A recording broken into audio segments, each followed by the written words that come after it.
Please madam, আপনি আমার সঙ্গে এরকমটা করবেন না। আমি আপনার অফিসে চাকরি করার সামান্য একজন কর্মচারী। আপনি আমার সঙ্গে এরকমটা করতে পারেন না। একদম চুপ, কোনো কথা বলবে না। যদি একটা কথা বলো তাহলে আমি তোমার নামে এমন বদনাম রটাবো, এই অফিসে তো দূরে থাক, এই শহরে থাকাটাই তোমার জন্য দুঃসাধ্য হয়ে যাবে। ম্যাডাম, আপনি কেন আমার সঙ্গে এরকম করছেন? আমি আপনার কি এমন ক্ষতি করেছি? তুই আমার যে ক্ষতি করেছিস সেটা তোর কল্পনার বাইরে। তুই আমার মনটা চুরি করে নিয়েছিস। আমি তোর থেকে নিজেকে কোনোভাবে ধরে রাখতে পারছি না। এটা আমি তোকে যতবারই বুঝিয়ে বলার চেষ্টা করেছি, তুই আমার কথা না শুনি আমাকে অ্যাভয়েড করে গেছিস। তো আমি কি করব ম্যাডাম, সেটা আপনি নিজেই বলে দেন। কোথায় আপনি আর কোথায় আমি? আপনি আমার অফিসের বস, আর আমি আপনার অফিসে চাকরি করা সামান্য একজন কর্মচারী। আপনার দিকে হাত বাড়ানোটা আমার কাছে আকাশের চাঁদ ছুঁয়ে দেখার মতোই দুঃস্বপ্ন। সে তোর যা ইচ্ছা তুই তাই করতে পারিস, তাতে আমার কিছু যায় আসে না, কিন্তু তোকে আমার চাই চাই। এই বলে নেহা আবারও আকাশের ঠোঁটে নিজের ঠোঁট ডুবিয়ে দিল আর ইচ্ছে মতো কিস করতে থাকলো। নিজেকে আকাশের কাছে উজাড় করে দিতে শুরু করলো। আর এদিকে আকাশ নেহাকে বাধা দিয়েও কোনোভাবে আটকিয়ে রাখতে পারছে না। সে যেন একদম ক্ষুধার্ত হায়নার ন্যায় আকাশকে ছিঁড়ে ছিঁড়ে খাচ্ছে। আকাশের তো এরকম মনে হচ্ছে সে একটা মেয়ে আর নেহা একটা ছেলে, তাকে জোরপূর্বক ধর্ষণ করছে। কিন্তু নেহার সেদিকে কোনো খেয়াল নেই। সে তার মজা করেই আকাশকে আদর করে চলেছে। এভাবে চলে গেল প্রায় ঘন্টা খানিক সময়। আকাশ নেহাকে অনেক বাধা দিলেও নেহা সেই বাধা না মেনে আকাশের কাছ থেকে সে নিজের ভালোবাসা নিজে নিজেই আদায় করে নিল। প্রায় 2 ঘন্টা পর নেহা আকাশকে ছেড়ে দেয়। আকাশ বিছানার চাদরটা শরীর দিয়ে কোনো রকমে বসে আছে আর কান্না করছে। নেহা ততক্ষণে বিছানা থেকে উঠে ওয়াশরুমে চলে গেল। প্রায় 1 ঘন্টা শাওয়ার নেওয়ার পর বেডরুমে ফিরে আসে। নেহা বেডরুমে ফিরে এসে দেখতে পায় আকাশ তখনও বিছানার উপরে বসে আছে আর চুপচাপ কোনো কথা বলছে না। কান্না বন্ধ হয়ে গেছে।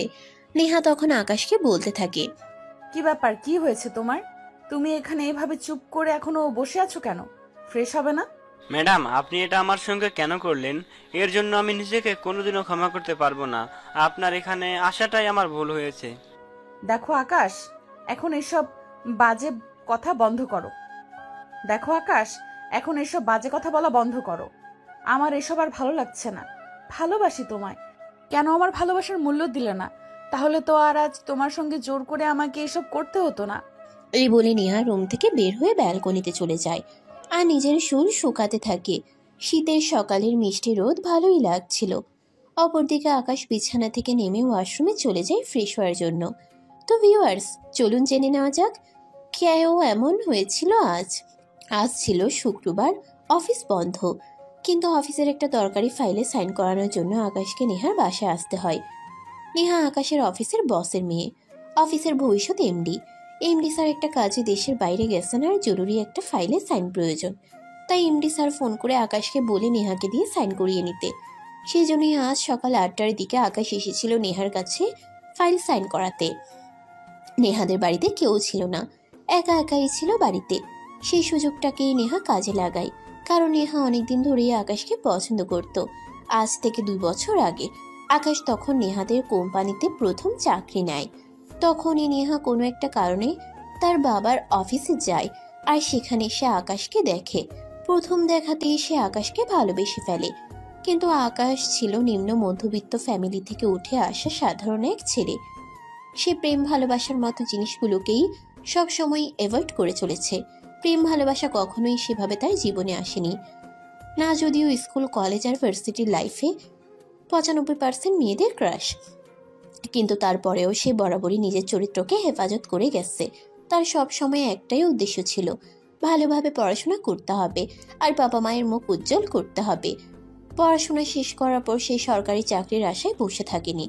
অনেক জায়গায় চাকরির ইন্টারভিউ দেওয়ার পরও যখন চাকরি হয়নি, তখন সে নেহাদের কোম্পানিতে চাকরির জন্য আবেদন করে। আর 2 দিন পরে কোম্পানি থেকে তাকে ডাকা হয়, তাই সে চাকরির ইন্টারভিউ দিতে আসে। আসসালামু আলাইকুম স্যার, আমি আকাশে ইসলাম।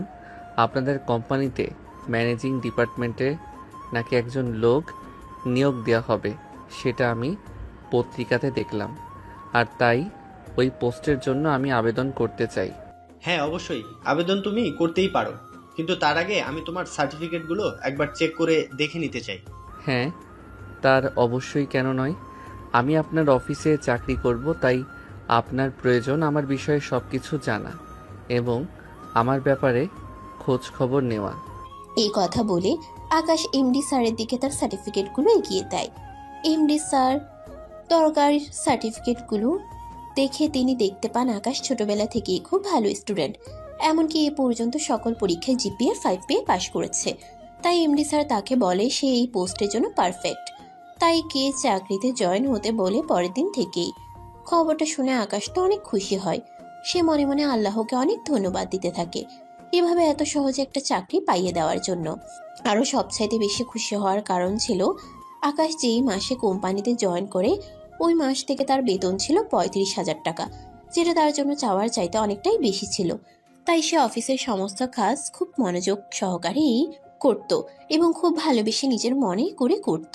আর সেজন্য এসে কয়েকদিনের মধ্যেই এমডি স্যারের খুব বিশ্বাসযোগ্য এবং কাছের একজন মানুষ হয়ে ওঠে। এই তো সেদিন নেহা কিছু টাকার প্রয়োজনে অফিসে যায়। আব্বু, আমার ক্রেডিট কার্ডের লিমিট শেষ হয়ে গেছে, আমার কিছু টাকা লাগবে। আমার এক বন্ধুর আজ জন্মদিন, তাকে সারপ্রাইজ পার্টি দিতে চাই। সেটার জন্য আবার তোমাকে এখানে আসতে হয় নাকি? আচ্ছা ঠিক আছে, তুমি ম্যানেজারের কাছে যাও, আমি ওনাকে ফোন দিয়ে বলে দিচ্ছি। এই বলে নেহার আব্বু আকাশকে ফোন দেয় এবং নেহার কথা বলে আর বলে তাকে 10 লাখ টাকা দিয়ে দিতে। এদিকে নেহা আকাশের কেবিনে আসে। আকাশ তখন টাকাটাই রেডি করছিল। নেহা কেবিনের দরজার সামনে দাঁড়িয়ে ভিতরে যাওয়ার জন্য পারমিশন চায়। Excuse me mister, may I come in? Yes, ভেতরে আসুন। নেহা তখন কেবিনের ভিতরে আছে আর আকাশ তখন তাকে বসতে বলে। এদিকে নেহা আকাশকে দেখে হা করে তার দিকে তাকিয়ে থাকে, যেন সে এই প্রথমবার কোনো পুরুষ মানুষকে এতটা সুন্দর দেখছে। ছেলে মানুষ এতটা সুন্দর হতে পারে এটা তার কল্পনার বাইরে ছিল। তার যেন এমন মনে হচ্ছে যে আল্লাহ তাকে পুরোটা নিজের হাতে বানিয়ে দিয়েছে। যেরকম সুন্দর চেহারা, ফেস কাটিং, সবকিছু একদম পারফেক্ট। স্নেহা আকাশের দিকে তাকিয়ে আছে প্রায় 5 মিনিট হয়ে গেল। আকাশ বসতে বলার পরও নেহা করে তাকিয়েছিল, তাই আকাশ তখন আবারও তাকে বসতে বলে। নেহা আকাশের কথা শুনে বাস্তবে ফিরে আসে। ও হ্যাঁ, আব্বু আপনাকে কিছু বলেছে? হ্যাঁ, এমডি স্যার একটু আগেই ফোন করে আপনার ব্যাপারে বলল। আপনারা নাকি কিছু টাকা লাগবে। এই নিন, এখানে 10 লাখ টাকা আছে। ধন্যবাদ। আচ্ছা, আপনাকে তো এর আগে কখনো আমাদের কোম্পানিতে দেখিনি। হ্যাঁ, না মানে ম্যাডাম, আসলে আমি এই কোম্পানিতে নতুন জয়েন করেছি, এই তো 1.5 মাস মতো হবে। If you don't mind, may I ask you a question? Sure. আপনি কি বিবাহিত? ম্যাম, আমি আমার ব্যক্তিগত ব্যাপারে কাউকে কিছু বলতে রাজি নই। আপনি যদি অফিস কিংবা কাজের ব্যাপারে কোনো কিছু জিজ্ঞাসা করেন তাহলে আমি অবশ্যই আপনার উত্তর দেব, কিন্তু আমার ব্যক্তিগত ব্যাপারে প্লিজ প্রশ্ন করবেন না। এই বলে আকাশ নিজের কাজে মনোযোগ দেয় আর এদিকে নেহা এক মনে আকাশকে দেখতে থাকে। প্রায় 15 মিনিট চলে যায়। তখন আকাশ আবার নেহার দিকে তাকিয়ে বলতে থাকে, ম্যাডাম, আপনার আব্বু তো বলল আপনার নাকি তাড়া আছে, তাই আমি তাড়াহুড়ো করে টাকাটা গুছিয়ে দিলাম আপনাকে, কিন্তু আপনি এখনও এখানে বসে আছেন, কিছু বলবেন নাকি? I love you. কি বলছেন ম্যাডাম? বুঝতে পারিনি। বলছি আই লাভ ইউ, এবার তো শুনতে পেয়েছো? ম্যাডাম, আপনার টাইম ওয়েস্ট হচ্ছে, আপনি প্লিজ আসুন। ওকে, যাচ্ছি, তবে আবার আসবো কিন্তু। সত্যি প্রথম দেখায় তোমার প্রেমে পড়ে গেছি। এই বলে নেহা আকাশের কেবিন থেকে বের হয়ে গেল। আর এদিকে আকাশ নেহার এসব পাগলামো মার্কা কথাবার্তাকে কোনো পাত্তা না দিয়ে নিজের মতো করে কাজ করতে লাগলো। অপরদিকে নেহা অফিস থেকে বের হয়ে তার বন্ধুদের সঙ্গে আড্ডা দিতে চলে গেল। আজ ছিল তার খুব কাছের বান্ধবী প্রিয়ার জন্মদিন, তাই তারা বান্ধবীরা সবাই মিলে প্ল্যান করেছে প্রিয়াকে আজ সারপ্রাইজ করবে। কিন্তু তার বান্ধবীরা যতই প্ল্যান করুক না কেন, টাকা কিন্তু কেউ দেয় না। সমস্ত টাকা নেহাকেই অ্যারেঞ্জ করতে হয়, কারণ নেহা কোটিপতি বাবার একমাত্র আদরের মেয়ে। নেহা তার বাবার কাছে চেয়ে পায় না এমন কিছুই নেই। এমনকি তার বাবা প্রতি মাসে তার পিছনে কোটি কোটি টাকা খরচ করতেও দ্বিধাবোধ করেন না। আর সেটাকেই কাজে লাগায় নেহার বান্ধবীরা। তারা কেন নিজের পয়সা খরচ করবে, সবসময় নেহার পয়সা দিয়েই চলার চেষ্টা করে। নেহাও এতে কিছু মনে করে না। সে তো আরো মনে মনে আনন্দিত হয়, কারণ তার বাবার টাকা পয়সার আলহামদুলিল্লাহ কোনো অভাব নেই। তার এমনও বান্ধবী আছে যারা কিনা 3 বেলা ঠিকমতো খেতেও পারে না, কিন্তু পড়াশোনাটা কন্টিনিউ করতে চাইছে। তাই নেহা তাদেরকে সর্বদিক দিয়ে সাহায্য করার চেষ্টা করে। তাদের পড়াশোনা, টিউশনি থেকে শুরু করে সমস্ত খরচ নেহাই বহন করে। যাই হোক ভিউয়ার্স, চলুন কথা না বাড়িয়ে গল্পে ফেরা যাক। নেহা ভার্সিটিতে আসতেই তার বান্ধবীরা সবাই তাকে ঘিরে ধরলো আর বলতে লাগলো, কি ব্যাপার দোস্ত? আজ তো তোর বেস্ট ফ্রেন্ড মানে প্রিয়ার জন্মদিন, আজ কি বাজেট করেছিস? তোরাও না আমাকে বাজেট জায়গাতে এসেছিস। আজ আমার বেস্ট ফ্রেন্ডের জন্মদিন বলে কথা, আজ দেখবি স্পেশাল কিছু হবে। হ্যাঁ, সেটা তো আমরা বরাবরই দেখে এসেছি। তোর বেস্ট ফ্রেন্ড কেন তোর সব বন্ধুদের জন্মদিনেই তুই স্পেশাল কিছু করে থাকিস। সত্যি তুই অনেক ভালো। তোর মতো বান্ধবী যেন প্রত্যেকটার মেয়েই পায়। হয়েছে ভাই, হয়েছে। আমাকে পাম দেওয়ার আর কোনো প্রয়োজন নেই। এখন ভেতরে চলো। আর একটা কথা তোদের সবাইকে বলে দিচ্ছি, প্রিয়া যেন কোনোভাবেই বুঝতে না পারে আমরা তাকে আজ সারপ্রাইজ করতে চলেছি। এই বলে নেহা আর তার সমস্ত বন্ধুরা ক্লাসে চলে যায়। এইদিকে দেখতে দেখতে ভার্সিটি টাইম শেষ হয়ে গেল। তারপর বন্ধুদেরকে নিয়ে ঘুরতে যাওয়ার কথা বলে ভার্সিটি থেকে বের হয়। অপরদিকে নেহা ভার্সিটিতে ঢোকার আগেই হোটেলে বুকিং করে সমস্ত কিছু অ্যারেঞ্জ করে রেখেছিল। নেহা তার বান্ধবীদের নিয়ে কিছুক্ষণের মধ্যেই হোটেলে পৌঁছে যায়।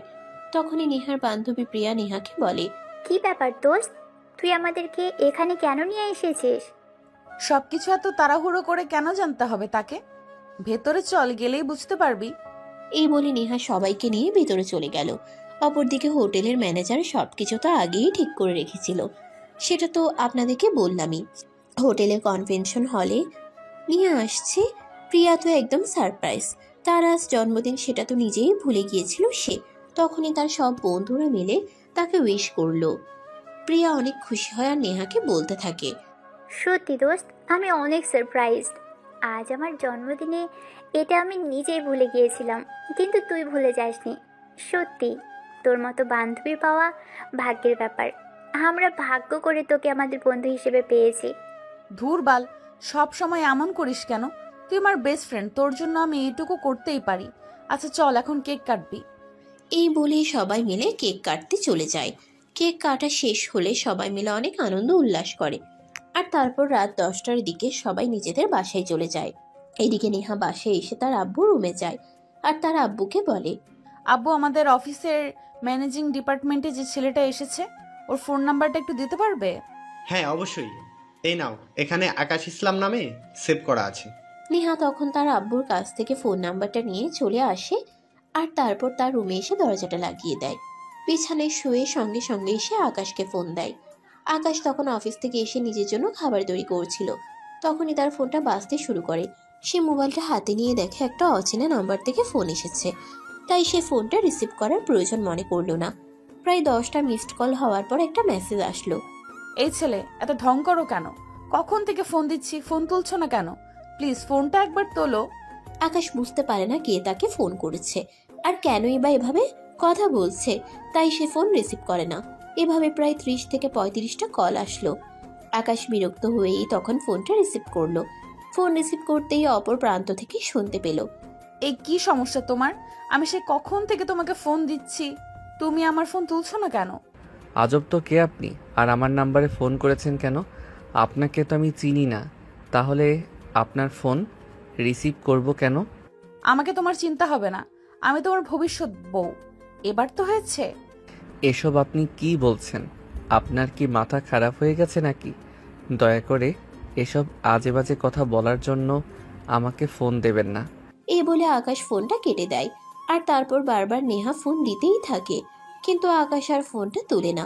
রান্নাবান্না শেষ হইলে খাওয়া দাওয়া করে সে ঘুমিয়ে পড়লে ফোনটা সাইলেন্ট করে, কারণ পরের দিন সকালবেলা আবার তাকে অফিসে যেতে হবে। আবার ঘুম থেকে উঠে নিজের জন্য খাবার তৈরি করতে হবে। তাই এসব ফালতু কাজ করে সময় নষ্ট করার মতো সময় তার হাতে নেই। পরের দিন সকালে আকাশ অফিসে আসতেই অফিসের পিয়ন এসে বলল, এমডি স্যারের মেয়ে তার কেবিনে তার জন্য অপেক্ষা করছে। আকাশ এটা শুনে অনেকটাই চমকে গেল, কারণ এমডি স্যারের মেয়ে কেন তার জন্য অপেক্ষা করবে এটাই সে বুঝতে পারছে না। 7-5 চিন্তা করতে করতে সে নিজের কেবিনে এসে পৌঁছালো। আর পৌঁছে দেখতে পেল নেহা তার কেবিনে বসে আছে। নেহাকে দেখে এসে সালাম দিয়ে জিজ্ঞাসা করলো, আসসালামু আলাইকুম ম্যাডাম, আপনি আজকে আবার এখানে? কোনো প্রয়োজন আছে নাকি? হ্যাঁ, প্রয়োজন তো অবশ্যই আছে। এইদিকে এসো, তোমার সঙ্গে কথা বলতে চাই। আকাশ তখন কোনো কথা না বলে চুপচাপ নিজের চেয়ারে গিয়ে বসলো। আর তখনই নেহা তার চেয়ার থেকে উঠে কেবিনের দরজাটা আটকে দিল। এটা দেখে আকাশ অনেকটাই ভয় পেয়ে গেল আর ভীতু কণ্ঠে নেহাকে বলতে লাগলো, আরে ম্যাডাম, আপনি এটা কি করলেন? আপনি দরজা কেন বন্ধ করলেন? তোমার সঙ্গে কিছু পার্সোনাল কথা বলতে চাই, তাই দরজাটা বন্ধ করেছি। পার্সোনাল কথা শুনে আকাশ তো আরো অনেকটাই ভয় পেয়ে গেল। সে তোতলাতে তোতলাতে নেহাকে বলতে লাগলো, আমার সঙ্গে আপনার কিসের পার্সোনাল কথা? আমি তো সেটাই বুঝতে পারছি না। প্লিজ ম্যাডাম, আপনি দরজাটা খুলুন, কেউ দেখতে পেলে ভুল ভাববে। কেউ যাতে দেখতে না পায় সেজন্যই তো দরজাটা বন্ধ করে দিয়েছি। এই বলে নেহা আকাশের দিকে এগোতে থাকে। আকাশ কি করবে কিছু বুঝতে পারছে না। নেহা এরকম কেন করছে এটাই সে ভাবছে। তখনই নেহা এক লাফে আকাশের সামনে টেবিলের উপর উঠে বসে। আকাশ তখন অনেকটাই হতভম্ব। ম্যাডাম, কি করছেন এগুলো আপনি? আপনার কি মাথা খারাপ হয়ে গেছে নাকি? আপনি টেবিলের উপর উঠে বসেছেন কেন? চুপ করো, তোমায় কিছু বলতে এসেছি, সেটা মনোযোগ দিয়ে শোনো। আমি তোমায় ভালোবেসে ফেলেছি। ম্যাডাম প্লিজ, ফালতু পাখা বন্ধ করুন। আপনি এক্ষুনি এখান থেকে বের হয়ে চলে যান। আমার ইম্পর্ট্যান্ট কাজ আছে, কাজ করতে হবে। কি সারাক্ষণ শুধু বালের কাজ আর কাজ। আমি 2 মিনিট কথা বলতে আসলাম, এখন তুমি আমাকে কাজের অজুহাত দেখাচ্ছ। তুমি জানো আমার একটা কথা এই অফিস থেকে তোমার চাকরিটা নট হয়ে যেতে পারে। ম্যাডাম আপনি দয়া করে আমার সঙ্গে এরকমটা করবেন না। আমার পারিবারিক আর্থিক অবস্থা খুবই খারাপ, যার কারণে আমাকে এখানে চাকরিটা নিতে হয়েছে। তাছাড়া এমডি স্যার আমাকে খুব ভালো একটা বেতন দেন। আমি এখান থেকে চাকরিটা হারিয়ে ফেলে কোথাও হয়তো এরকম ভালো বেতনে চাকরিও পাবো না। তাই প্লিজ ম্যাডাম এরকম করবেন না। এই কথা বলে আকাশ একদম কান্না করে দেয়। নেহা তো তার কান্না দেখে হেসে কুটি কুটি হচ্ছে। এত বড় একটা ছেলে এভাবে কান্না করতে পারে, নেহা এটা ভাবতেই পারছিল না। সে হাসতে হাসতে আকাশকে বলতে লাগলো, এই ছেলে এইভাবে কান্না করছো কেন? ম্যাডাম, চাকরিটা চলে গেলে আমার খুব খারাপ অবস্থায় পড়তে হবে, তাই প্লিজ আপনি আমাকে ছেড়ে দিন। তোমায় তো আমি ছাড়বো না, কারণ ভালোবেসে ফেলেছি তোমায়।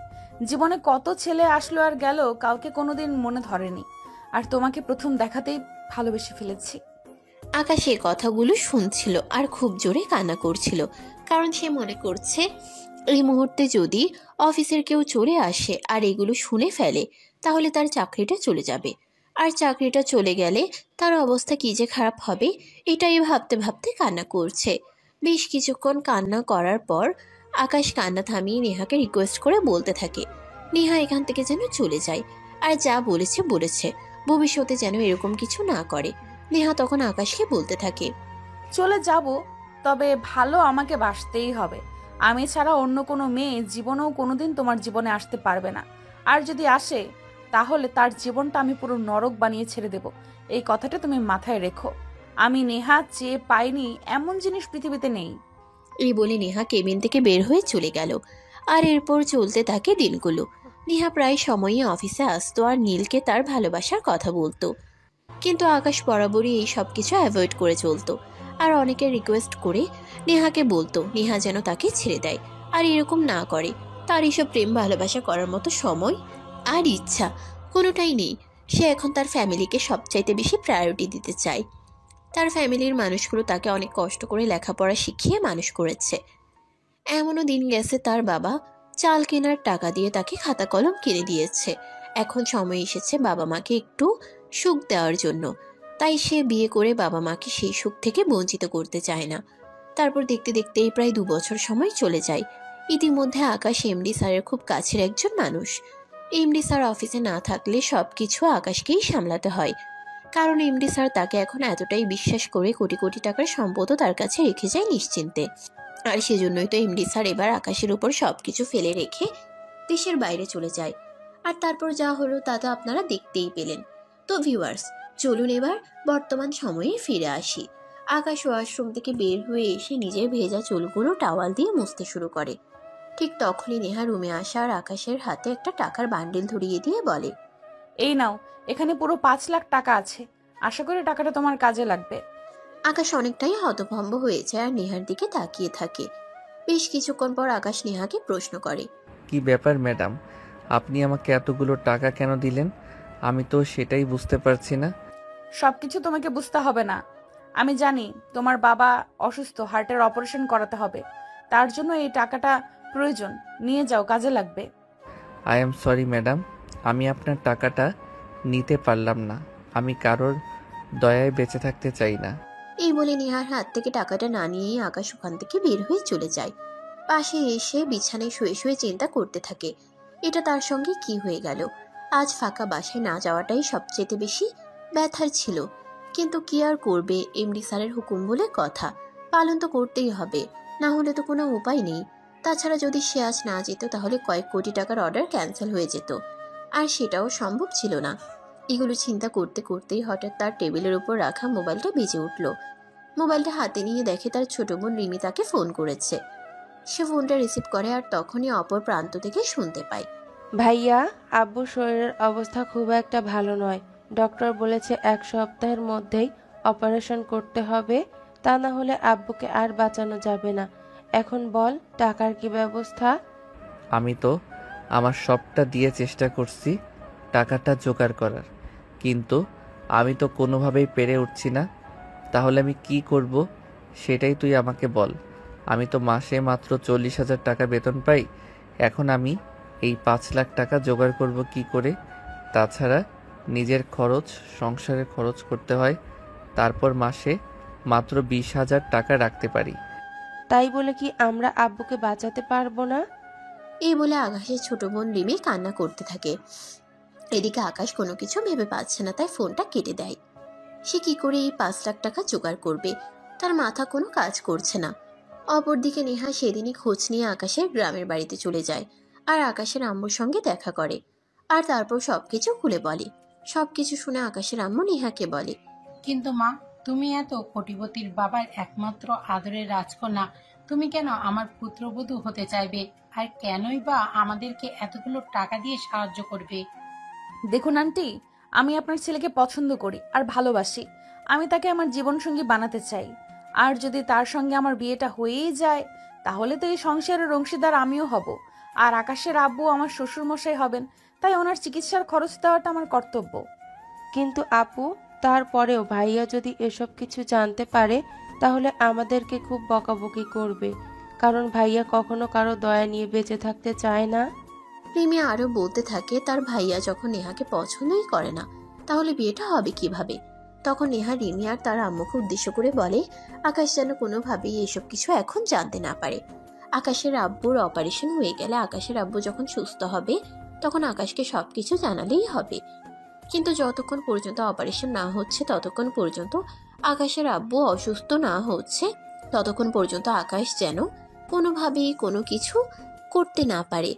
এমনকি নেহার আকাশের আম্মুকে এটাও বলে যে শহরে তার পরিচিত ডাক্তার আছে, তাকে নিয়ে এসে আকাশের আব্বুর অপারেশন করাবে। সবকিছু শুনে আকাশের আম্মু আর ছোট বোন রাজি হয়ে যায়, কারণ তাদের কাছে এই মুহূর্তে আকাশের আব্বুর বেঁচে থাকাটাই সবচেয়ে বেশি জরুরি।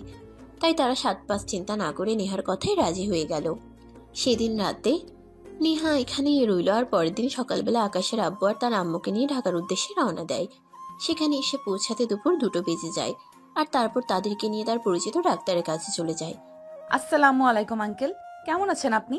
ওয়ালাইকুম আসসালাম। এই তো আল্লাহর রহমতে ভালো আছি। তা তুমি হঠাৎ কি মনে করে? এই তো আঙ্কেল, ভালোই আছি। তবে আপনার কাছে একটা দরকারে এসেছি। ওনারা আমার ফ্যামিলিগত আত্মীয় হন। ওনার হার্টের অপারেশন করাতে হবে, হার্টে ব্লক হয়েছে। খরচপাতি যা লাগে সব আমি দেব, কিন্তু ওনার অপারেশনটা সাকসেসফুল হওয়া চাই। ওকে মামুনি, তুমি চিন্তা করো না। তুমি যখন বলেছো ওনারা তোমার ফ্যামিলির কথা আত্মীয় হয়, তাহলে আমার সর্বদা দিয়ে চেষ্টা করবো খুব ভালো ট্রিটমেন্ট করার। এরপর হসপিটালে সমস্ত ফর্মালিটিস ফিল আপ করে টাকা পয়সা যা লাগে সব দিয়ে নেহা আকাশের আম্মুর কাছ থেকে বিদায় নিয়ে বাসায় চলে আসে। অপরদিকে আকাশ অফিসের কাজ করছে আর চিন্তায় বিভোর, কিভাবে তার আব্বুর অপারেশন করাবে, এত টাকা সে কিভাবে ম্যানেজ করবে। তবে কি নেহার প্রপোজালটা মেনে নেওয়াই বেস্ট ছিল? পরক্ষণেই আবার চিন্তা করতে থাকে, এগুলো একদম ঠিক নয়। সে কেন পরের পয়সার প্রতি লোভ জাগাবে? কেন সে অন্যের পয়সা দিয়ে তার বাবার ট্রিটমেন্ট করাবে? তখনই হঠাৎ নেহার আব্বু আকাশকে ফোন দেয়। কি অবস্থা আকাশ, কেমন আছো তুমি? আর অফিসের কাজকর্ম কেমন চলছে? এই তো স্যার, আলহামদুলিল্লাহ, আল্লাহর রহমতে ভালোই আছি। আর সব কিছু ঠিকঠাক চলছে। আপনি দেশে ফিরছেন কবে স্যার? এই তো আমি 2-3 দিনের মধ্যেই ফিরে আসবো। এরপর তারা অফিসিয়াল ব্যাপারে বেশ কিছুক্ষণ কথা বলে ফোন কেটে দেয়। অফিস শেষ করে বাসায় ফিরে আসে। আর রাতে সে তার বোনকে ফোন দেয় তার বাবার খবর জানার জন্য। তখন তার বোন জানায় তার বাবার অবস্থা আগের মতোই আছে, কিন্তু তার বাবাকে যে অপারেশন করার জন্য ঢাকায় নিয়ে আসা হয়েছে এটা তারা জানায় না। এরপর দেখতে দেখতে আরো 2 দিন কেটে গেল। আকাশের আব্বুর অপারেশন তো অলরেডি হয়ে গেছে, তিনি এখন মোটামুটি সুস্থ আছেন। তাই নেহা আকাশের আব্বু আর তার ফ্যামিলির সঙ্গে দেখা করার জন্য হসপিটালে গেছে। আসসালামু আলাইকুম আন্টি। আঙ্কেল এখন কি অবস্থা? ওয়ালাইকুম আসসালাম। এই তো মা, আলহামদুলিল্লাহ অনেকটাই ভালো। তোমাকে যে কি বলে কৃতজ্ঞতা জানাবো সেটাই ভেবে পাচ্ছি না। সত্যি আমার ছেলে যেখানে তোমাকে পছন্দ করে না সেখানে তুমি আমাদের ফ্যামিলির জন্য এত কিছু করছো। সত্যি মা, তুমি মানুষ না, ফেরেশতা। এই বলে আকাশের হাত ধরে কান্নাকাটি করতে থাকে আর কৃতজ্ঞতা প্রকাশ করতে থাকে। এটা দেখে নেহা ওনাকে জড়িয়ে ধরে বলতে থাকে উনি যেন এইভাবে কান্নাকাটি না করে, আর এটা তার কর্তব্য। তারপর তারা দুজনে আরো বেশ কিছুক্ষণ গল্প গুজব করে। আর এরপর নেহা চলে যায় ডক্টরের সাথে কথা বলার জন্য। ডক্টরের সঙ্গে কথা বলে 2 দিন পর নেহা আকাশের আব্বুকে হসপিটাল থেকে রিলিজ করে এবং নিজের দায়িত্ব নিয়ে তার গাড়ি নিয়ে তাদেরকে বাড়ি পর্যন্ত পৌঁছাতে। আর তারপরেই নেহা ঢাকায় ফিরে আসে। এদিকে নেহার আব্বুও বাংলাদেশে ফিরে এসেছিল। সকালবেলা নেহার আব্বু যখন অফিসে যাওয়ার জন্য তৈরি হয়, নেহাও তখন বসে তার আব্বুর জন্য অপেক্ষা করছিল। তার আব্বু বাসা থেকে বের হতে যাবে, তখনই নেহা পেছন থেকে বলে সেও তার আব্বুর সঙ্গে অফিসে যাবে। তখন তার আব্বু কোনো কথা না বলেই তাকে নিয়ে অফিসের উদ্দেশ্যে রওনা দেয়। অফিসে এসে নেহা আর কোনো কথা বলে না, সোজা আকাশের কেবিনে চলে যায়। আকাশ তখন একটা জরুরি ফাইলে কাজ করছিল, আর তখনই নেহা তার কেবিনে প্রবেশ করে। আসতে পারি? আকাশ মাথা তুলে তাকিয়ে দেখে নেহা এসেছে। সে নেহাকে দেখে বলতে থাকে, আপনি আবার এখানে কেন এসেছেন? নেহা তখন আকাশের টেবিলের সামনে রাখা চেয়ারটা টেনে বসে বেশ কিছুক্ষণ চুপ থাকার পর বলে, আমার প্রপোজালটা মেনে নিলে ভালো হতো, হয়তো তোমার আব্বু এতদিনে সুস্থ হয়ে যেত। আপনি যদি এসব কথা বলার জন্য এখানে এসে থাকেন তাহলে আমি আপনাকে বলবো আপনি অযথাই টাইম নষ্ট করছেন। আমার পিছনে টাইম নষ্ট করে কোনো লাভ নাই। আপনি অন্য চরকায় তেল দিন। নেহা তখন আকাশের সঙ্গে কথা না বাড়িয়ে সেখান থেকে চলে যায়। অপরদিকে দুপুরের দিকে আকাশ এমডি স্যারের সঙ্গে একবার দেখা করতে যায়। আরে আকাশ, তুমি কিছু বলবে নাকি? হ্যাঁ স্যার, আসলে আমার আব্বু কয়দিন ধরে এই অসুস্থ, ভাবছিলাম আমাকে 2 দিনের ছুটি দিলে একবার গ্রাম থেকে ঘুরে আসব। আরে তোমার আব্বু অসুস্থ সেটা তুমি আমাকে আগে বলোনি কেন? তাহলে আমি নিজেই যেতাম ওনার সঙ্গে দেখা করতে। তুমি এতদিন ধরে বিশ্বস্ততার সঙ্গে আমাদের অফিসে কাজ করছো, আর তোমার আব্বু অসুস্থ সেটা তুমি আমাকে জানানোর প্রয়োজন মনে করলে না? আকাশ তখন বলতে থাকে এমডি স্যার বিভিন্ন কাজে বিভিন্ন জায়গায় খুব ব্যস্ত থাকেন, তাই সে তার ফ্যামিলিগত বিষয় এমডি স্যারের সঙ্গে শেয়ার করেননি। যাই হোক, তারপরে এমডি স্যার আকাশকে 3 দিনের জন্য ছুটি দেয় আর গ্রাম থেকে ঘুরে আসার জন্য বলে। সেদিন অফিস শেষ করে আকাশ বাসে এসেই বাড়িতে যাওয়ার জন্য তৈরি হয় এবং রাত 10টায় বাসে গ্রামের বাড়িতে রওনা দেয়। বাড়িতে এসে পৌঁছাতে প্রায় রাত 2টোর মতো বেজে যায়। দরজায় কড়া নাড়তেই কিছুক্ষণ পর তার আম্মু এসে দরজা খুলে দেয়। তাকে দেখে তার আম্মু অনেকটা অবাক হয় আর বলে, কি ব্যাপার আকাশ, হঠাৎ করে তুই চলে আসলি? কাউকে কিছু বললিও না? আব্বুর জন্য খুব বেশি মন খারাপ করছিল। আব্বুর কথা খুব মনে পড়ছিল। আব্বুর শরীর কেমন সেটা দেখার জন্যই চলে আসলাম। ও আচ্ছা, এই ব্যাপার, ঠিক আছে, কোনো সমস্যা নেই। ভিতরে এসে বিশ্রাম কর, তারপর তোর আব্বুর সঙ্গে কথা বলিস। তোর আব্বু এখন ঘুমাচ্ছে, এখন ওনার সঙ্গে কথা বলার প্রয়োজন নেই। এই বলে আকাশের আম্মু আকাশকে নিয়ে বাড়ির ভেতরে চলে যায় আর তারপর আকাশকে হাত মুখ ধুয়ে আসতে বলে। আকাশ মুখ ধুয়ে আসলে আকাশকে খাবার দেয়। আকাশ খাবার খেয়ে বিছানায় শুয়ে ঘুমিয়ে পড়ে। সকাল 10টার দিকে ঘুম ভাঙে আর ঘুম থেকে উঠে আকাশ যেটা দেখে সেটা দেখার জন্য সে মোটেও প্রস্তুত ছিল না। আকাশ ঘুম থেকে উঠে দেখতে পেল তারা বাবা বারান্দায় একটা চেয়ার পেতে বসে আছে। তার বাবার অবস্থা খুবই খারাপ ছিল, উনি বিছানায়ও বসতে পারতেন না, সারাক্ষণ শুয়ে থাকতেন, আর সেখানে কিনা চেয়ারে বসে আছেন। এটা দেখে আকাশ একবার নিজের শরীরে চিমটি কাটলো, এটা বাস্তব কিনা কল্পনা সেটা দেখার জন্য। তখনই সে শরীরে ব্যথা অনুভব করে এবং বলতে থাকে, আমি তো এটা সত্যিই দেখছি। আকাশের একা একা কথা বলা শুনে আকাশের আব্বু আকাশকে বলে, কি ব্যাপার আকাশ, কি হয়েছে? তুই বিড়বিড় করছিস কেন? তার আম্মুর কথা শুনে সে বাস্তবে ফিরে আসে আর তার আম্মুকে বলতে থাকে, আব্বু তো একা একা বিছানাতেই বসে থাকতে পারে না, তার উপর আবার এখানে চেয়ারে বসে আছে কিভাবে? তারপর আকাশের আম্মু আকাশকে সবকিছু খুলে বলে। আর সবকিছু শুনে আকাশ মাথায় হাত দিয়ে বসে পড়ে। বেশ কিছুক্ষণ চুপ করে থাকার পর আকাশ তার আম্মুকে বলতে থাকে, তোমরা এটা কি করে করতে পারলে? কোথায় স্যারের মেয়ে আর কোথায় আমি? উনি কি করে আমার সঙ্গে সংসার করবেন সেটা একবারও ভেবে দেখোনি? তোমরাও না দেয়া টাকাটা কেন নিলে? দেখ, আমরা অত সব বুঝি না। এই মুহূর্তে তোর আব্বুর অপারেশন করাটাই সবচাইতে বেশি জরুরি ছিল, তাই আমরা 7 পাঁচ চিন্তা না করেই তার কাছ থেকে টাকাটা নিয়ে নিয়েছি। এখন তুই চিন্তা করে ভেবে দেখ, তোর আব্বু বেঁচে থাকাটা জরুরি নাকি অন্য কিছু। আকাশ তখন আর কোনো কথা বলে না, চুপচাপ সেখানেই বসে থাকে। এভাবে দেখতে দেখতে সকাল গড়িয়ে দুপুর হয়ে গেল। আকাশ কারো সঙ্গে কোনো কথাই বলছে না, খাবারও খাচ্ছে না, চুপচাপ বসে আছে আর চিন্তা করছে।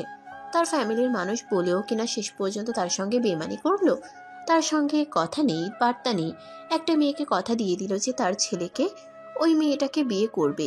তার ছেলে সিদ্ধান্ত নেওয়াটাও তো প্রয়োজন ছিল, কিন্তু তার বাবা মা কেন এটার প্রয়োজন মনে করলো না। তখনই আকাশের আম্মু তার পাশে এসে বসে আর আকাশকে সবকিছু বুঝিয়ে বলে, দেখ বাবা, কোনো মানুষের জীবনে একা একা থাকতে পারে না, বিয়ে তোকে করতেই হবে। আর এই মেয়েটাকে বিয়ে করলে তোর সমস্যা কোথায়? মেয়েটা সত্যি তোকে অনেক বেশি ভালোবাসে। তা না হলে যেখানে জানা নেই তোর বাড়ির খোঁজ নিয়ে তোর বাবাকে বাঁচানোর জন্য এতগুলো টাকা নিয়ে এখানে ছুটে আসতো না। এরপর আকাশের বোন, আকাশের আব্বু সবাই আকাশকে সবকিছু বুঝিয়ে বলে, কিন্তু আকাশ কোনোভাবেই এসব কিছু মেনে নিতে চায় না। এমন নয় যে সে কাউকে ভালোবাসে কিংবা কারো সঙ্গে তার সম্পর্ক আছে, এটা তো আপনাদেরকে আগেই বললাম। আকাশ কখনো কোনো মেয়ের ধারে কাছেও চায়নি, কিন্তু তারপরেও আকাশ কোনো বড়লোক বাবার মেয়েকে বিয়ে করতে চায় না। সে তার মতো সাধারণ নিম্নবিত্ত ফ্যামিলির, পবিত্র ফ্যামিলির কোনো সাধারণ মেয়েকে বিয়ে করতে চায়, যে তার সঙ্গে সবকিছু সমস্ত পরিস্থিতিতে মানিয়ে নিতে পারবে। এরপর দেখতে দেখতে 3 দিনের সময় পার হয়ে গেল। আকাশ ঢাকায় ফিরে আসলো। পরের দিন সকালবেলা ঘুম থেকে উঠে নিজের জন্য খাবার তৈরি করে আর খাওয়া দাওয়া করে অফিসের জন্য বেরিয়ে পড়ে। অপরদিকে নেহার আব্বু সকালবেলা অফিসে যাবে, তখনই দেখতে পেল নেহা রেডি হয়ে ড্রয়িং রুমে বসে আছে। নেহার আব্বু তখন নেহাকে প্রশ্ন করে, কি ব্যাপার নেহা, তোমাকে দেখছি রেডি হয়ে বসে আছো, কোথাও যাবে নাকি? হ্যাঁ আব্বু, আমি একবার তোমার সঙ্গে একটু অফিসে যাব। নেহার আব্বু তো নেহাকে আর কোনো প্রশ্ন না করে মেয়েকে নিয়ে বাসা থেকে বের হয়ে গেলেন। তারা কিছুক্ষণের মধ্যেই অফিসে পৌঁছে গেল। অপরদিকে আকাশ অফিসে এসে নিজেকে বিনে বসেছিল। এমডি স্যার আসার পর ওনার সঙ্গে কথা বলবে আর তারপর কাজ শুরু করবে। অপরদিকে আকাশ অফিসে এসে নিজের কেবিনে বসেছিল। এমডি স্যার আসার পর ওনার সঙ্গে কথা বলবে আর তারপর কাজ শুরু করবে। কিন্তু এমডি স্যার অফিসে প্রবেশ করা মাত্রই নেহা অফিসে আসে আর আকাশের কেবিনে চলে যায়। আকাশ নেহাকে দেখা মাত্রই অনেকটা রেগে যায় আর বলতে থাকে, কি ব্যাপার, আপনি এখানে কেন এসেছেন আর আমার সাথে এগুলো কেন শুরু করেছেন? আমি কি আপনাকে একবারও বলেছিলাম আপনার টাকার প্রয়োজন আমার? কেন আপনি শুধু শুধু আমার ফ্যামিলিকে এই বিষয়গুলোতে জড়ালেন? মানুষ ভালোবাসার জন্য নিজের জীবনটুকু পর্যন্ত দিতে পারে, আর আমি এর সামান্য চেষ্টাটুকু করতে পারি না? দেখো, তোমার আব্বু আম্মু কিন্তু আমাকে তাদের পুত্রবধূ বানাতে কোনো আপত্তি করেনি, তাহলে তুমি কেন এরকম করছো? ভালোবাসি তো তোমায়, আমি অনেক বেশি ভালোবাসি। প্লিজ তুমি আমায় মেনে নাও না। আমি বুঝতে পেরেছি, এভাবে কোনো লাভ হবে না। আমি আজকেই এফবি স্যারের সঙ্গে আপনার ব্যাপারে সব কিছু বলবো, তারপর ছাড়া যেটা ভালো মনে হয় স্যার সেটাই করবে। সেটা করলে তো আরো বেশি ভালো হয়। তবে যাই বলো না কেন, সেদিন কিন্তু তুমি আমাকে অনেক মজা দিয়েছো। এই বলে নেহা হিহি করে হাসতে থাকে আর এদিকে আকাশ রাগে গজগজ করতে থাকে। তখনই নেহা চেয়ার থেকে উঠে আকাশের কাছে চলে আসে আর পিছন থেকে আকাশের গলা জড়িয়ে ধরে বলতে থাকে, তুমি সব দিক থেকেই পারফেক্ট, আমার কিন্তু তোমাকেই চাই। তুমি যদি আমার না হও বৎস, তাহলে আমি তোমাকে অন্য কারোর হতে দেব না। এই বলে নেহা আকাশের গালে আলতো করে একটা ভালোবাসার পরশিকে দিয়ে আকাশকে আর কোনো কথা বলার সুযোগ না দিয়ে সেখান থেকে বের হয়ে চলে আসে। আর তারপর তার আব্বুর কাছ থেকে বিদায় নিয়ে সোজা ভার্সিটিতে চলে আসে। ভার্সিটিতে আসতেই তার বন্ধুরা তাকে ঘিরে ধরে আর বলতে থাকে, কি ব্যাপার দোস্ত, তোকে ইদানিং কেমন যেন উদাসী উদাসী মনে হয়। তুই আর আগের মতো নেই, তোর কি কিছু হয়েছে নাকি? আরে বাবা, আমার তো মনে হয় নেহা কারো প্রেমে পড়েছে, কারণ আমি মাঝে মধ্যেই দেখি নেহা একা একা হাসে, আবার একটা কিছু ভাবে।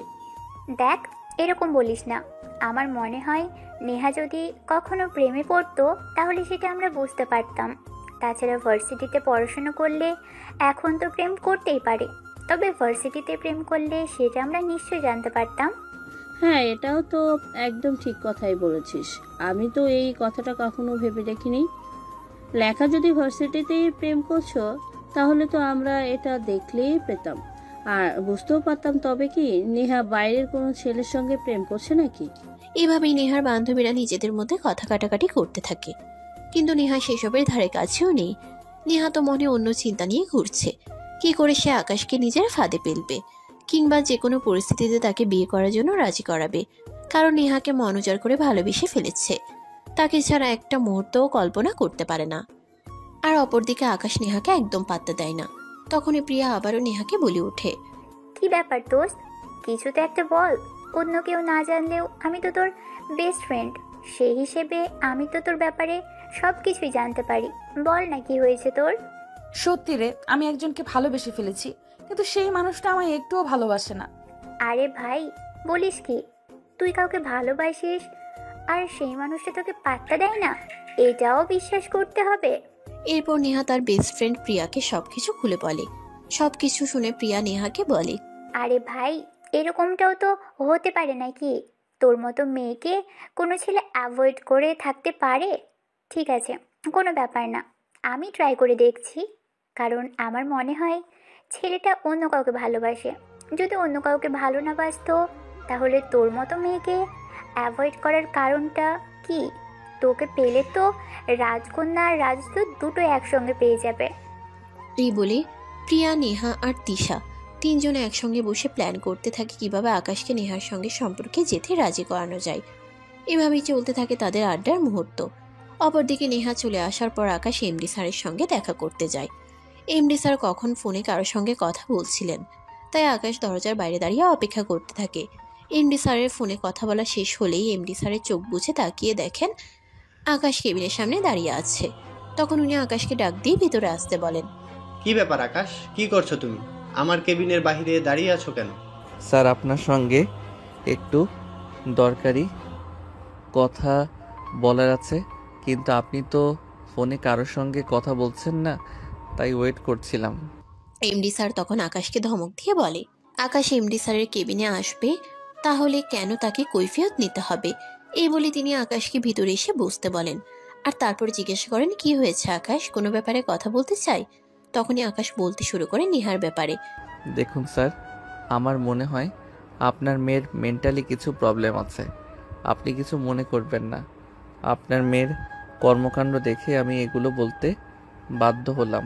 আমার মনে হয় আপনি যদি আপনার মেয়ের একটু ট্রিটমেন্ট করান তাহলে হয়তো সব কিছু ঠিক হয়ে যাবে, আর সে এসব ভুলভাল চিন্তা করা ছেড়ে দিবে। আকাশ, আমি বুঝতে পারছি না তুমি কি ব্যাপারে কথা বলছো। তুমি যদি একটু খুলে বলতে তাহলে আমার বুঝতে সুবিধা হতো।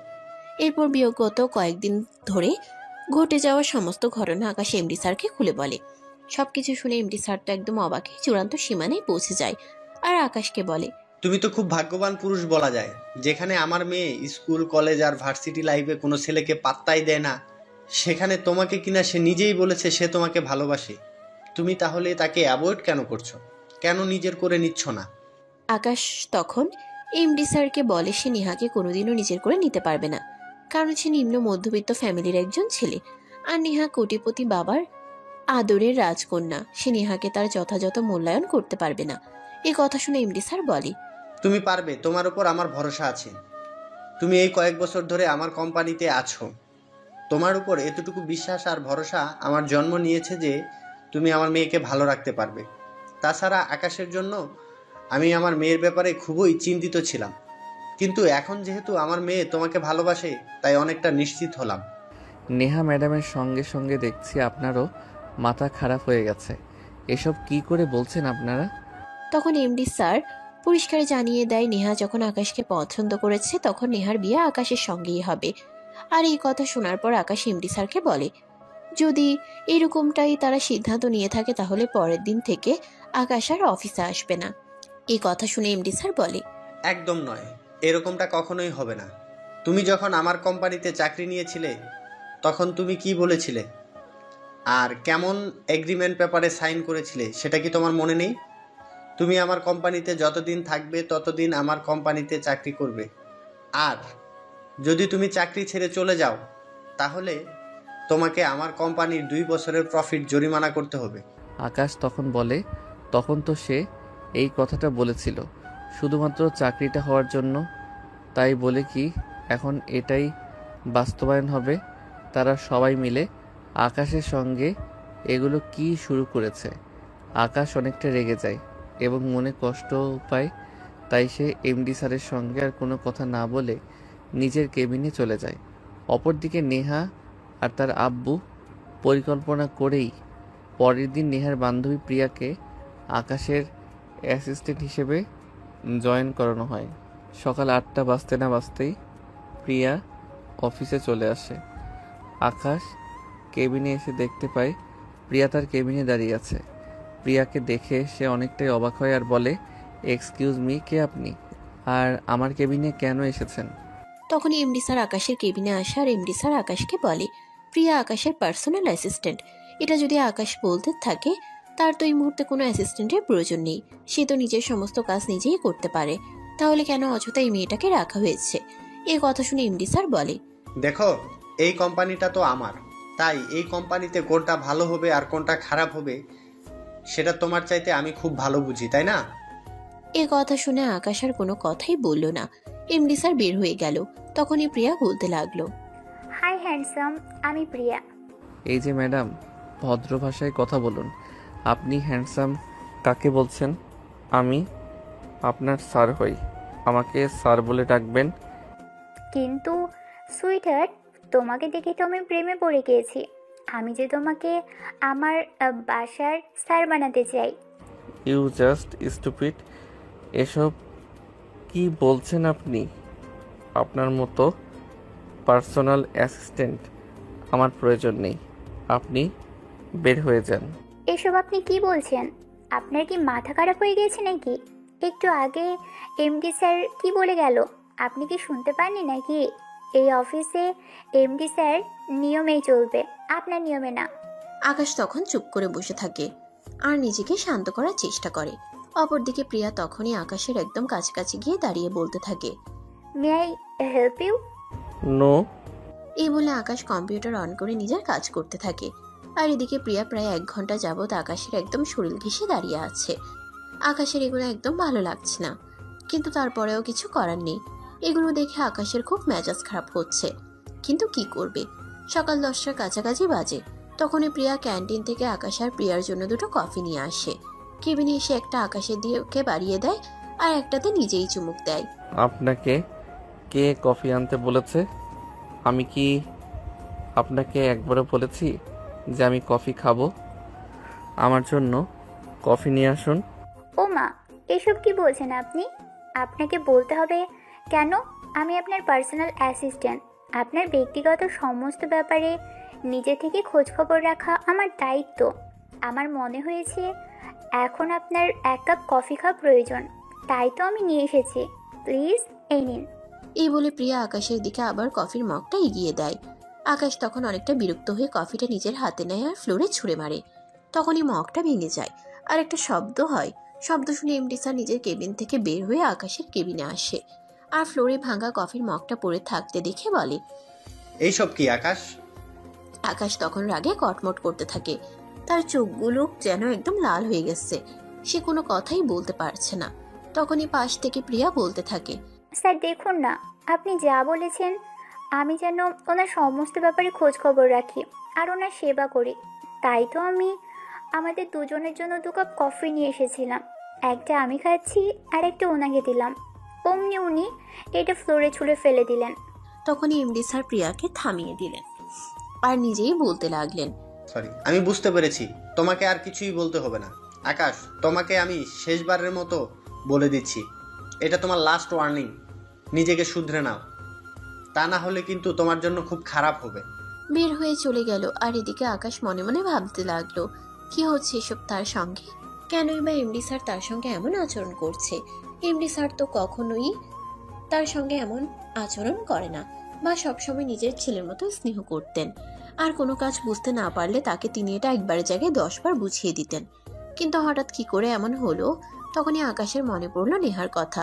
তবে কি এমডি স্যার নিজের মেয়ের জন্য এসব কিছু করছেন? করলে করুক, তাতে কিছু যায় আসে না। কিন্তু যেই মেয়ে কিনা বিয়ের আগে অন্য একটা ছেলেকে নিজের রুমে ডেকে নিয়ে এসব কর্মকাণ্ড করতে পারে, তাকে আর যাই হোক বিয়ে তো করা যায় না। এইসব ভাবতে ভাবতে অফিসের কাজ শেষ করতে থাকে। সেদিন অফিসের কাজ শেষ করতে করতে রাত প্রায় 8টার মতো বেজে যায়। আর তখনই এমডি স্যার আকাশের কেবিনে আসে আর বলতে থাকে, আকাশ, তোমাকে প্রিয়াকে নিয়ে কালকে একটা প্রজেক্টের জন্য চট্টগ্রাম যেতে হবে। ওইখানে 3 দিনের কাজ আছে। তুমি প্রিয়াকে নিয়ে একটা হোটেলে থাকবে, আমি রুম বুক করে দিয়েছি। কিন্তু স্যার, এখনো পর্যন্ত যতগুলো প্রজেক্ট হয়েছে সবগুলোতে তো আপনি থাকতেন, তাহলে এখন আমাকে কেন থাকতে হবে? তখনই এমডি স্যার আকাশকে একটা ধমক দেয় আর বলতে থাকে, আকাশ কেন ইদানিং এত বেশি কথা বলা শুরু করেছে। তাই আকাশ আর কোনো কথা বলে না, চুপচাপ মাথা নাড়িয়ে সম্মতি জানায়। বাসায় এসে পরের দিন প্রজেক্টে যাওয়ার জন্য তৈরি হয়ে নেয়। সকাল হতে না হতেই তার রুমের দরজায় কেউ একজন নক করে। সে ঘুম ঘুম চোখে দরজা খুলে দেখে প্রিয়া দাঁড়িয়ে আছে। প্রিয়াকে দেখে সে অনেকটাই অবাক হয়। প্রিয়ার দিকে প্রশ্ন ছুড়ে মারে, আপনি এত সকালে আমার বাসায় ঠিকানাই বা কোথায় পেলেন? উফ, জান পাখি, তুমি আমাকে আপনি আপনি করে কেন বলছো বলো? তোমাকে আমার ভালো লাগে। তাছাড়া আমরা তো 3 দিনের জন্য চট্টগ্রামে যাচ্ছি। সে 3 দিন তো আমরা একসঙ্গেই থাকবো। চাইলে কিন্তু ওই সময়টা আমরা এনজয় করতে পারি। প্রিয়ার এই কথা শুনে আকাশ নিজের কপাল নিজেই থাপড়াতে থাকে আর নিজেরকে হাজারটা গালি দিতে থাকে। কেন যে এই কোম্পানিতে চাকরি নিতে গেছিল? আর একটার পর একটা ঝামেলা মাথায় এসে জুটল। তখনই প্রিয়া বলে, কি ব্যাপার সুইটহার্ট, প্রথমবার তোমার বাসায় আসলাম আর আমাকে কোনো দরজায় দাঁড় করিয়ে রেখেছো? একটু ভিতরেও আসতে দিবে না? আপনি বাইরে অপেক্ষা করুন, ভেতরে আমি ছাড়া কেউ নেই। তখনই প্রিয়া বলতে থাকে, এতে আর কোনো সমস্যা নেই, বরঞ্চ এটা তার জন্য ভালো। এই কথা বলে প্রিয়া বাসার ভিতরে ঢুকে পড়ে আর রুমটা ভালো করে দেখতে থাকে আর বলে এই রুমেই তার চলে যাবে। আকাশ এসব কিছুকে পাত্তা না দিয়ে ওয়াশরুমে ঢুকে যায়। ফ্রেশ হয়ে এসে তৈরি হয়ে নেয় আর বলে, আমরা যাচ্ছি কিসে? স্যার গাড়ি পাঠিয়ে দিয়েছেন, গাড়ি তোমার বাসার সামনে ওয়েট করছে। আকাশ তখন কোনো কথা না বলেই বাসা থেকে বের হয়ে যায় আর দেখতে পায় গাড়ি দাঁড়িয়ে রয়েছে, কিন্তু কোনো ড্রাইভার নেই। এটা থেকে আকাশ প্রিয়াকে বলে, ড্রাইভার কোথায়? তখন প্রিয়া জানায় কোনো ড্রাইভার আসেনি, আকাশকে এই গাড়ি ড্রাইভ করতে হবে। অর্ধেক রাস্তা আকাশ ড্রাইভ করবে আর অর্ধেক রাস্তা প্রিয়া। তারপর আকাশ আর তর্কে না গিয়ে গাড়ির ড্রাইভিং সিটে গিয়ে বসে আর গাড়ি ড্রাইভ করতে থাকে। 10 মিনিট গাড়ি ড্রাইভ করার পরে আকাশ দেখলো প্রিয়া তার একদম কাছাকাছি এসে বসেছে আর তার হাতে হাত রাখার চেষ্টা করছে। এটা দেখে আকাশ প্রিয়াকে একটু দূরে গিয়ে বসতে বলে, কিন্তু প্রিয়া তার কোনো কথাই শোনে না। তারও প্রায় 10 মিনিট পরে আকাশ দেখতে পায় প্রিয়া তার কাঁধে মাথা রেখে ঘুমিয়ে পড়েছে। আকাশ বারবার প্রিয়াকে ঘুম থেকে ডেকে তোলার চেষ্টা করে আর সোজা হয়ে বসতে বলে, কিন্তু প্রিয়া সেগুলো শুনেও না শোনার ভান করে আকাশের কাঁধে মাথা রেখেই শুয়ে থাকে। আকাশ তখন অনেকটা বিরক্ত নিয়েই গাড়ি চালাতে থাকে। অপরদিকে নেহার আব্বু নেহাকে বলে, তোমার কি মনে হচ্ছে প্রিয়া আকাশকে তোমার কাছে ফিরিয়ে দেবে নাকি নিজেই দখল করে নেবে? না আব্বু, প্রিয়া কখনোই এরকমটা করবে না। সে আমার খুব ভালো বন্ধু, আমাকে সহযোগিতা করতে না পারলেও কোনো ক্ষতি করবে না। আমার বন্ধুদের প্রতি আমার এইটুকু বিশ্বাস আছে। এই বলে নেহা অপেক্ষার প্রহর গুনতে থাকে আর অপেক্ষা করতে থাকে কখন প্রিয়া তাকে ফোন দিয়ে কোনো খবরাখবর জানাবে। এদিকে প্রায় বিকেল হয়ে গেল। চট্টগ্রামে এসে পৌঁছাতে প্রিয়ার ততক্ষণে ঘুম ভেঙে গেছে। ঘুম থেকে উঠেই প্রিয়া আকাশকে বলতে লাগে, এই আমরা কোন পর্যন্ত এসেছি? কাছাকাছি চলে এসেছি, আর 10-15 মিনিট লাগবে। আপনি আমাকে তুমি তুমি করে কেন বলছেন? বলছি না আমি আপনার স্যার, আমাকে আপনি করে কথা বলবেন। তখনই প্রিয়া একটা শয়তানি মার্কা হাসি দিয়ে বলতে থাকে সে আকাশকে তার বাসার স্যার বলবে, কিন্তু অফিসের স্যার বলবে না। আকাশ তখন আর তর্কে যায় না, কারণ সে খুব ভালোভাবেই বুঝতে পারে এই মেয়েটাও নেহার মতোই। এদেরকে যতই বোঝানো যাক কোনো কিছুই বুঝবে না। কিন্তু এমডি স্যার তার সঙ্গে এমন কেন করছে, কেন এই মেয়েটাকে তার পিছনে লেলিয়ে দিয়েছে, এইসব চিন্তা করতে করতেই তারা লোকেশন অনুযায়ী হোটেলে এসে পৌঁছে যায়। হোটেলের রিসেপশনে গিয়ে আকাশ তাদের জন্য বুক করে রাখা রুমের খোঁজ করে। তখনই ম্যানেজার জানায় তাদের জন্য একটা রুম বুক করা হয়েছে।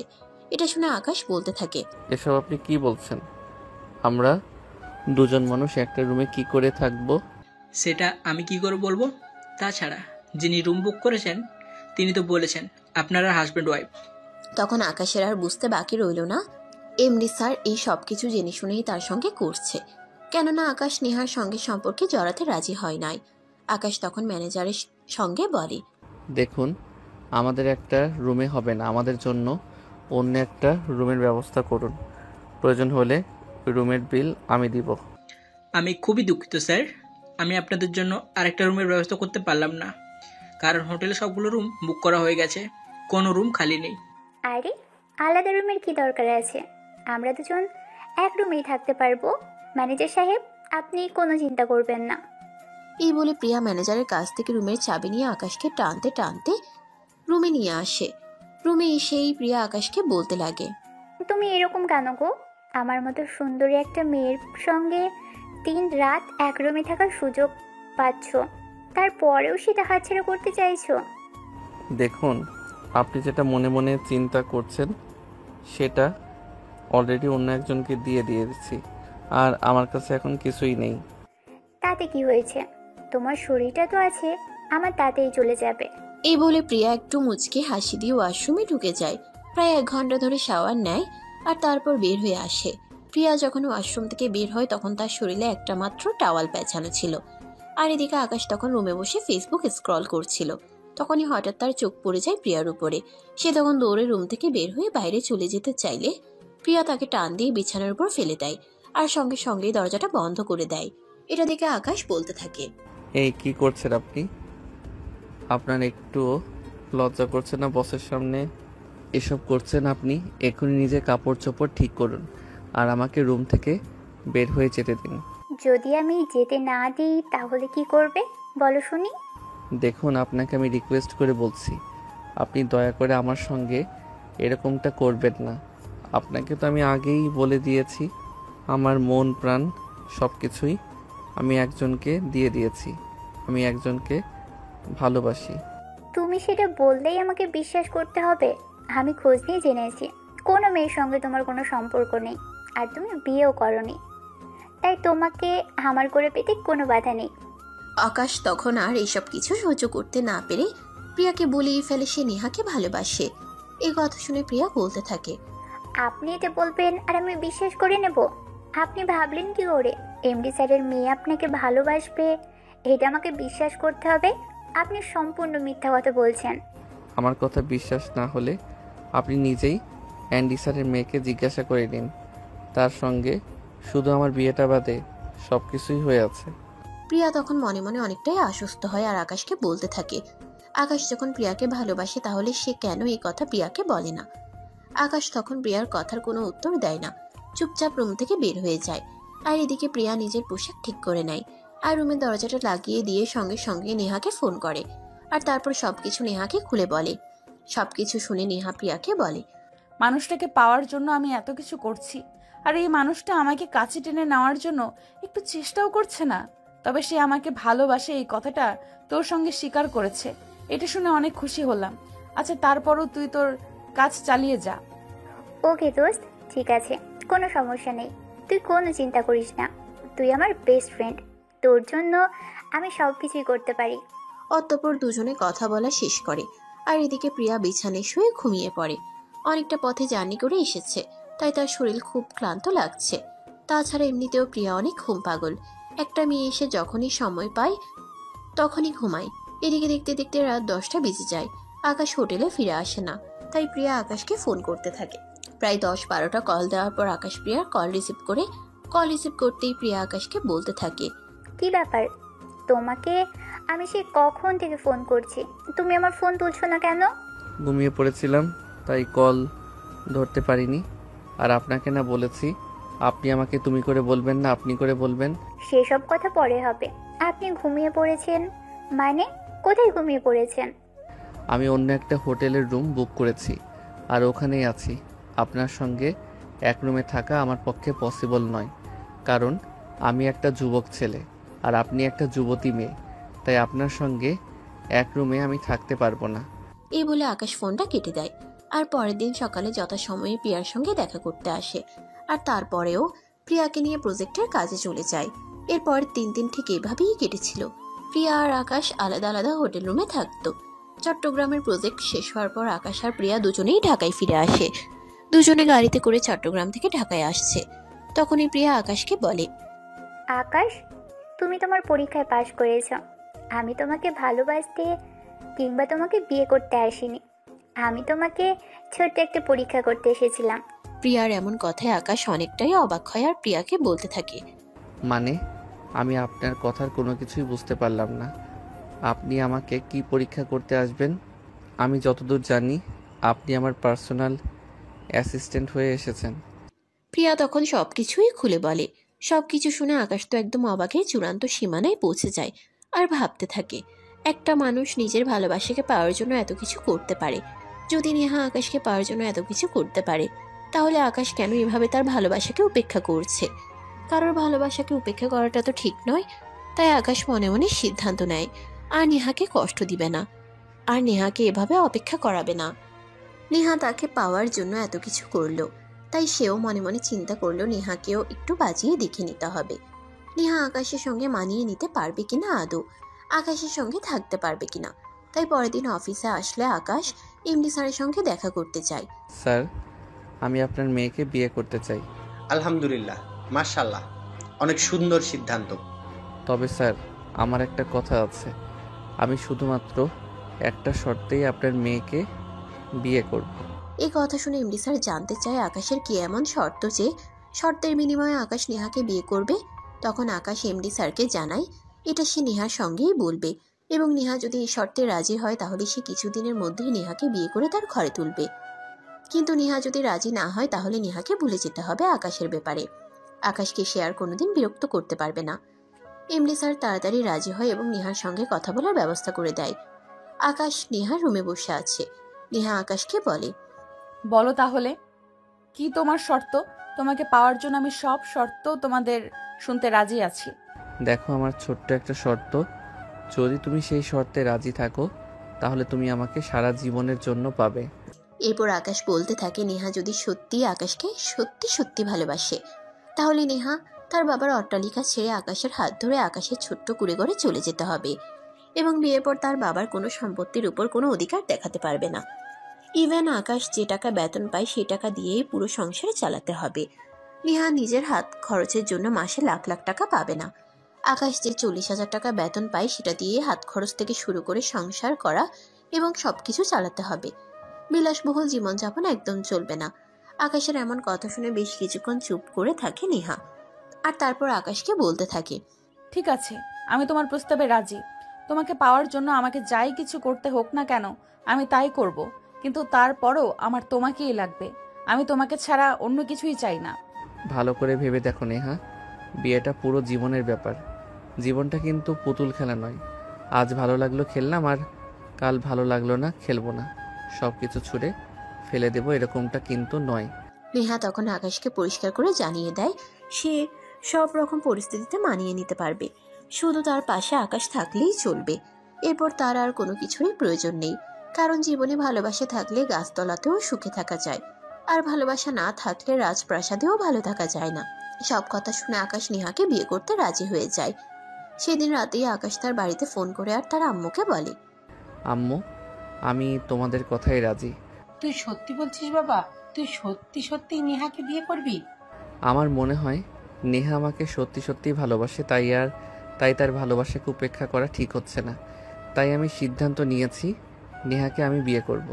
এরপর আরো কিছুক্ষণ তার আম্মুর সঙ্গে কথা বলে ফোন রেখে দেয়। অপরদিকে নেহার আব্বু আকাশের আব্বু আম্মুকে ঢাকায় আসতে বলে আর পারিবারিকভাবে বসে কথা বলার জন্য বলে।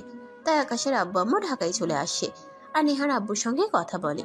তারপর দুই পরিবারের সম্মতিতে তাদের বিয়ের কাজ সুসম্পন্ন হয়।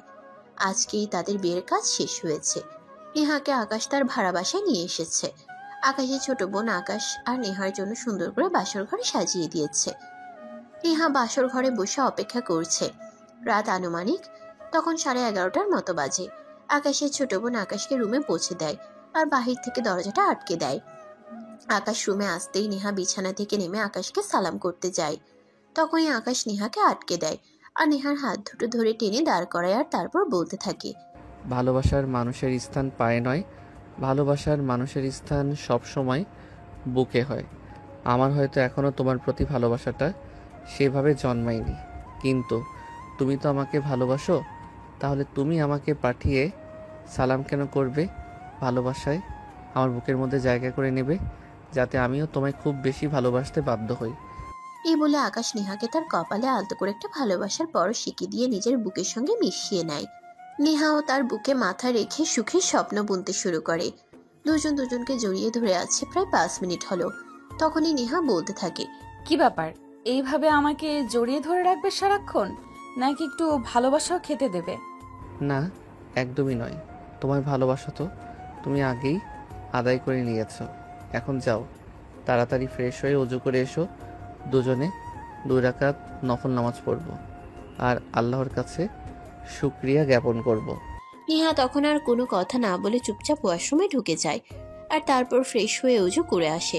ততক্ষণে আকাশ আলমারি থেকে 2টো জায়নামাজ বের করে আর তারপর দুজনে একসঙ্গে 2 রাকাত নফল নামাজ আদায় করে। নামাজ শেষ হতেই আকাশ নেহাকে টান দিয়ে নিজের পাজা কোলে তুলে নেয়। এটা দেখে নেহা বলতে থাকে, এই কি করছো তুমি? আমি পড়ে যাব তো, আর পড়ে গেলে তো কোমর ভেঙে যাবে আর খুব ব্যথা পাবো। তাহলে তো ভালো হবে, তখন তার রুম থেকে বের হতে পারবে না, সারাক্ষণ রুমের মধ্যেই থাকবে আর আমি ইচ্ছে মতো আদর নিতে পারবো। এই যা, কি বলছো এসব? ও মা, আমার বউটা দেখছি লজ্জাও পায়। তা বউ, সেদিন যখন বিয়ের আগেই আমার সঙ্গে এত কিছু করেছো তখন লজ্জা পাওনি? না, পাইনি, কারণ আমি তোমাকে আমার ভালোবাসার কথা বারবার বলার চেষ্টা করার পরেও তুমি আমাকে অ্যাভয়েড করে যাচ্ছিলে। তখন আমার মনে হয়েছিল যেভাবেই হোক তোমার মধ্যে আমার প্রতি একটা টান অনুভব করাতে হবে, আর তখনই মাথায় এই দুষ্টু বুদ্ধি চলে আসে, তাই আমি বাধ্য হয়ে ওরকমটা করেছিলাম। আকাশ তখন আর কোনো কথা না বলে নেহাকে বিছানায় শুয়ে দেয় আর তারপরে তার ঠোঁট দুটো নিজের দখলে নিয়ে ইচ্ছে মতো ভালোবাসার পরশ দিতে থাকে। বেশ কিছু সময় চলে যায় এভাবেই। তখন নেহা আকাশকে বলে, এই কি করছো? আমার খুব কষ্ট হচ্ছে তো। একটু চুপ করে থাকো, সব কষ্ট দূর করে দেব। তাই নাকি?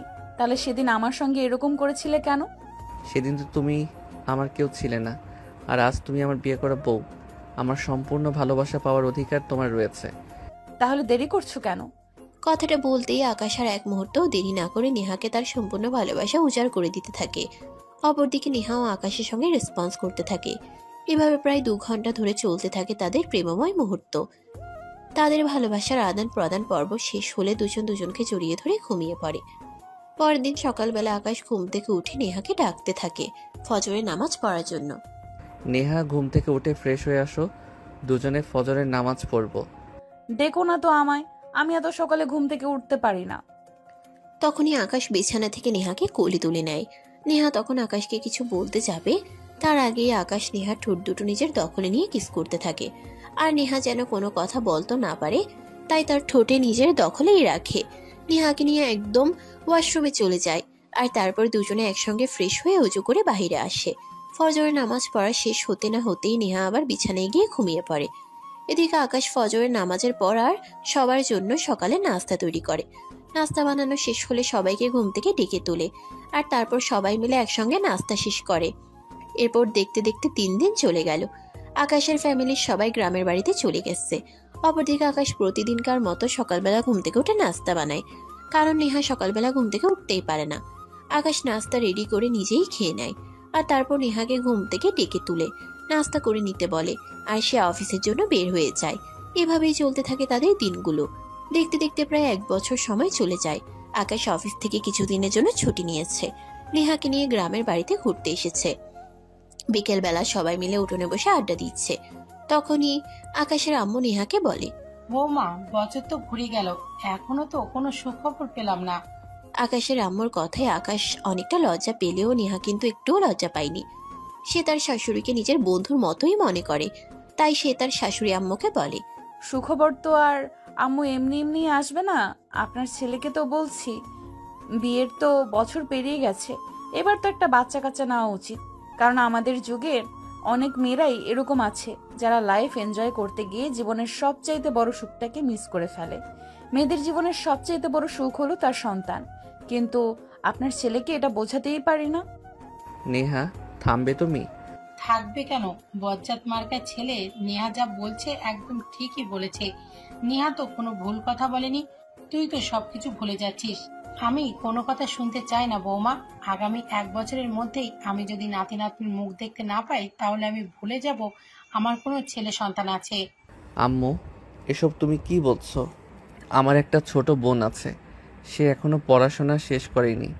সে পড়াশোনা শেষ করবে, তাকে বিয়ে শাদী দিব, তারপর না হয় এসব কিছু নিয়ে চিন্তা করা যাবে। একদম না, আমি কোনো কথা শুনতে চাই না। 1 বছরের মধ্যে যদি নাতি নাতনির মুখ দেখতে না পাই, তাহলে কিন্তু তোর খবর আছে, এটা আমি তোকে বলে দিলাম। নেহাও তখন তার শাশুড়ি আম্মুর সঙ্গে সাই জানায়। এরপর তারা সেখানে আরো 15 দিন থাকে। ঘোরাঘুরি শেষ হলে তারপর তারা ঢাকায় ফিরে আসে। সেদিন সন্ধ্যাবেলা আকাশ অফিস থেকে ফিরে এসেছে। নেহা ড্রয়িং রুমে বসে টিভি দেখছিল। আকাশ ফিরে এসে এটা দেখে নেহা আকাশ আর তার জন্য চা বানাতে চায়। চা বানানোর প্রায় শেষের পথে তখনই হঠাৎ নেহার মাথাটা চক্কর দিয়ে ওঠে। চায়ের কাপ হাতে নিয়ে ফ্লোরে ছিটকে পড়ে যায়। তখনই নেহার হাতের কাপটা ভেঙে যায়। আকাশ সেই শব্দ শুনে দৌড়ে কিচেন রুমে যায়। সেখানে পৌঁছে দেখতে পেল নেহার ওই অবস্থা। তখন সে তাড়াহুড়ো করে নেহাকে রুমে নিয়ে আসে আর ডাক্তারকে ফোন করে। ডাক্তার নেহাকে চেক আপ করার পর বলে, কংগ্রাচুলেশন মিস্টার আকাশ, মিষ্টি খাওয়ান, আপনি বাবা হতে চলেছেন। কি বলছেন আপনি? আমি একদম ঠিক কথা বলেছি, আপনার স্ত্রী মা হতে চলেছে। এটা শুনে আকাশ আর নেহা দুজনেই অনেক খুশি হয়।